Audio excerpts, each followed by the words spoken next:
Second. अब कहाँ बस बस ऐसे पकड़े रहो बस। चलो चलो ठीक है। और कुछ नहीं।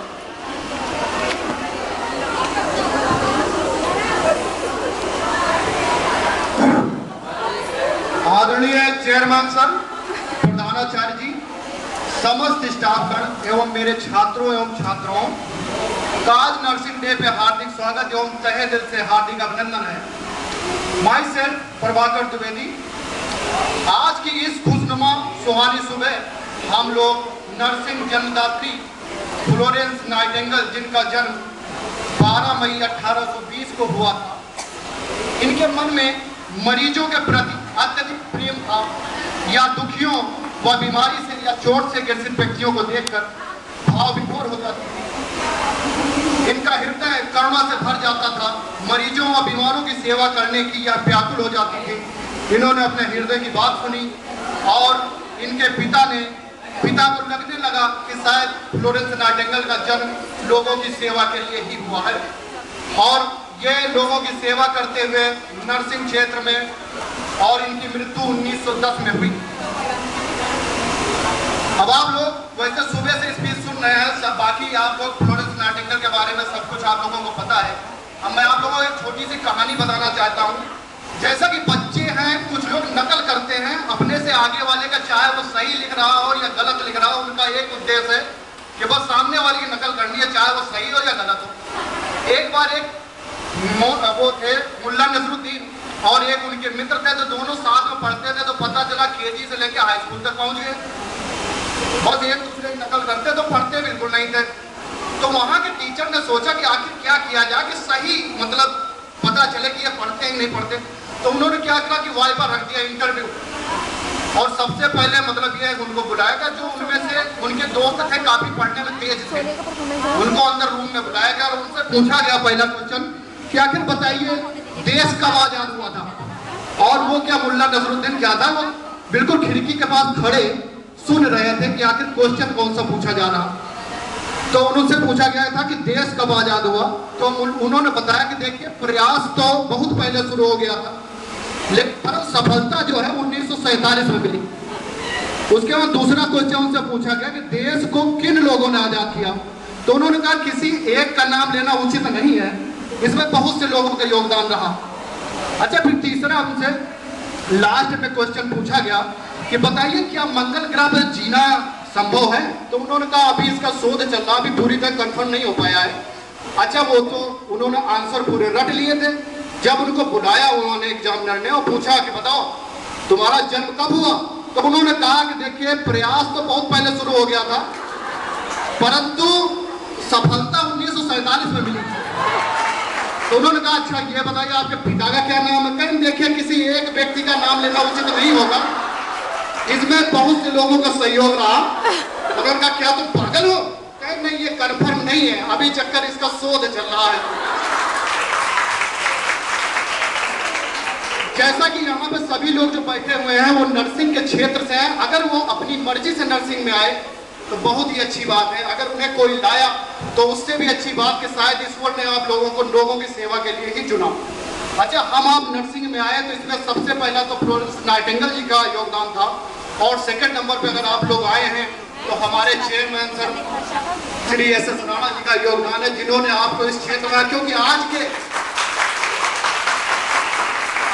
4 साल पहले जब मैं सहारनपुर में आया था एक इंटरव्यू में, तो सिर्फ 2 स्टाफ नर्सें वहां पे आई हुई थी। उनमें से एक मैं था, एक को फोन करके मैंने बुलाया था। लेकिन आज गली पूछो में जिससे भी पूछो कि एनम क्या होता है, एनम क्या होता है, तो सब कुछ है। क्योंकि अगर पेड़ नहीं लगेगा तो चिड़िया कहाँ से बैठेगी। ये हमारे सर का योगदान है। और हमने एक चीज ये देखा कि जिनके मन में देश की सेवा और समाज की सेवा करने का जज्बा है, उनके पास जितना भी पैसा हो, क्या आप सोचते हैं कि पूरे सहारनपुर में सबसे ज्यादा पैसा हमारे राणा जी के पास है? नहीं, इनका दिल बड़ा है, इनसे भी ज्यादा लोग पैसे वाले यहाँ पे। लेकिन इन्होंने चुना ऐसा मार्ग कि जिससे लोगों का भला कर सके। ये एक जज्बा होता है समाज सेवा का। सर के ऊपर भी हम एक कहानी सुनाना चाहते हैं। एक बार एक जगह आग लगी हुई थी, तो एक छोटी सी चिड़िया थी, वो क्या करती थी, एक बार दौड़ के तालाब से पानी भरती थी और उसके बाद में वहां आग में डालती थी। तो लोगों ने कहा तुम बेवकूफ हो, तुम दिन भर अगर चोंच से डालोगे पानी तो कितनी आग बुझा लोगे। उन्होंने कहा हम बुझा लें या ना बुझा लें, लेकिन हम चाहते हैं कि जब लिस्ट बने तो बुझाने वालों में हमारा नाम हो। उसी तरह सर है हमारे कि जिन्होंने मतलब नर्सिंग के क्षेत्र में इनका योगदान है, हम चाहते हैं आप लोग दिल खोल के तालियां बजाइए। दूसरी चीज, एक बार मैंने एक कहानी और भी पढ़ी थी। एक लोग थे, वो बड़े दुखी थे, उनके कोई बच्चा नहीं था, तो वो एक महात्मा जी के पास गए। उन्होंने कहा मेरे कोई पुत्र नहीं है। तो उन्होंने कहा देखिए पुत्र अच्छा भी हो सकता है, बुरा भी हो सकता है, इसलिए आप कोई अच्छी सी संस्था खोलिए, क्योंकि संस्थाएं कभी बुरी नहीं होती है और इन्हें बच्चे की तरह ही पालना पड़ता है। जैसे सर को आपने देखा होगा, जैसे एक आदमी अपने बच्चे की केयर करता है, वैसे सर सुबह से आ जाते हैं और शाम तक हर पहलू पे नजर रखते हैं। ये है इनका प्यार। और हम ईश्वर से प्रार्थना करेंगे कि आप रहें या न रहें, हम यहाँ रहें न रहें, लेकिन संस्था हमेशा तरक्की करते रहे। ये हमारा सबसे बड़ा उद्देश्य होना चाहिए। अच्छा, नर्सिंग का मूल उद्देश्य है कि हम आपसे नहीं पूछते कि आपकी धर्म या जाति क्या है, हम आपसे पूछते हैं कि आपका दुख क्या है, आपका दर्द क्या है। यह हमारे नर्सिंग का मूल सिद्धांत है।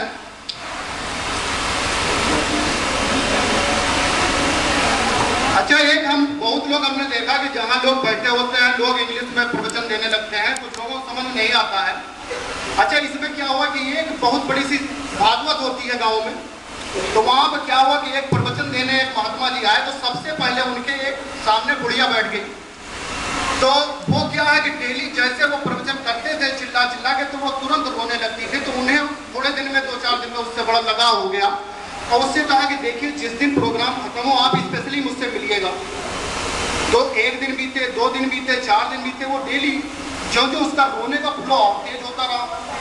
तो आखिरी में 8वें दिन तो वो रोना बंद ही नहीं कर रही थी। तो उन्होंने कहा देखो जैसे प्रोग्राम खत्म हो तुम मेरे पास आना, पता नहीं कौन सी कहानियां हैं जो तुम्हारे जीवन से मैच कर रही हैं।